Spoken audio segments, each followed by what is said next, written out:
फिर इसके बाद 5वां सवाल है कि 9वें घर से अपना पिछला वक्त देख सकते हैं, क्योंकि 9वां घर आपका नसीब है।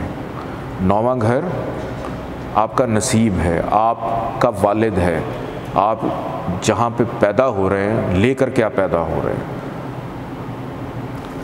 दूसरे आगे इन्होंने पूछा कि बचपन को दूसरे घर से देखते हैं लेकिन देखा कैसे जाएगा।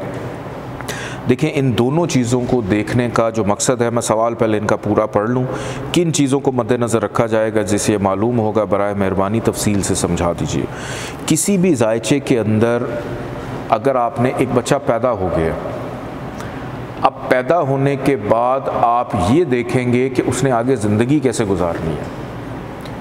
जब उसने ज़िंदगी आगे गुजारनी है तो आप सबसे पहले क्या देखेंगे, उसका असेंडेंट तो आप देखेंगे ही। देखते हम सब हाउसेस हैं, लेकिन सबसे पहले नज़र जाती है 9th हाउस पे, क्योंकि आपको इस माशरे में आने के बाद नाम मिलता है अपने बाप का, वालिद का, और आप लेकर क्या कहाँ पैदा हो रहे हैं, किसके घर में पैदा हो रहे हैं। पहला असूल एस्ट्रोलॉजी का यही है कि आपने ये देखना है कि साहिब जायचा पैदा कहाँ पे हो रहा है, क्या लेकर पैदा हो रहा है।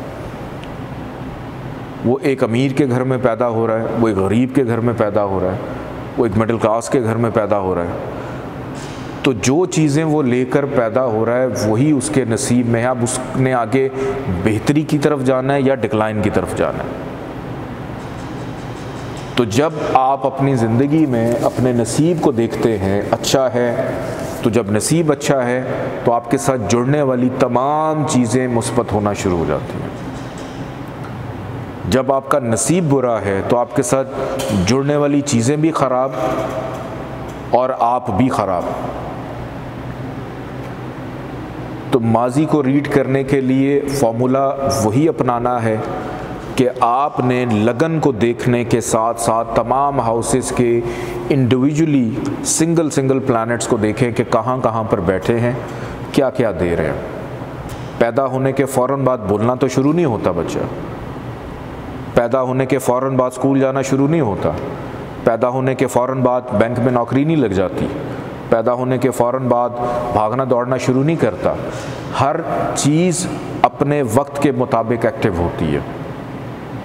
तो जैसे जैसे चीज़ें एक्टिव होती चली जाएंगी, अब सारी ज़िंदगी कभी कोई प्रॉब्लम मुसीबत नहीं आती जब तक वालिदैन के बच्चा ज़ेरे कफ़ालत रह रहा होता है। मोस्टली ये होता है। लेकिन जैसे ही वालिदैन इस दुनिया से पर्दा फरमा जाते हैं और अपने सर पे ज़िम्मेदारियों का बोझ या उनकी ज़िंदगी में ही मेहनत, रोज़ मेरे पास केसेस आते हैं, अक्सर वालिदैन अपने बच्चों की रोज़गार के लिए बड़े परेशान होते हैं, जॉब नहीं मिलती। क्यों? क्योंकि अब वो वक्त आ गया जिसने उसने इंडिपेंडेंटली परफॉर्म करना है। अब जब इंडिपेंडेंटली परफॉर्म करना शुरू करेगा तो जो चीज़ें उसके साथ मुंसलिक थीं वो अब आहिस्ता आहिस्ता उसके असरात ख़त्म होना शुरू होंगे। इसके बाद इसी तरह से इसको देखेंगे, 1 बाय 1 आपने भी चीज़ों को लेके चलना है, जैसे अभी पिछले क्वेश्चंस में मैं बताता आया हूँ।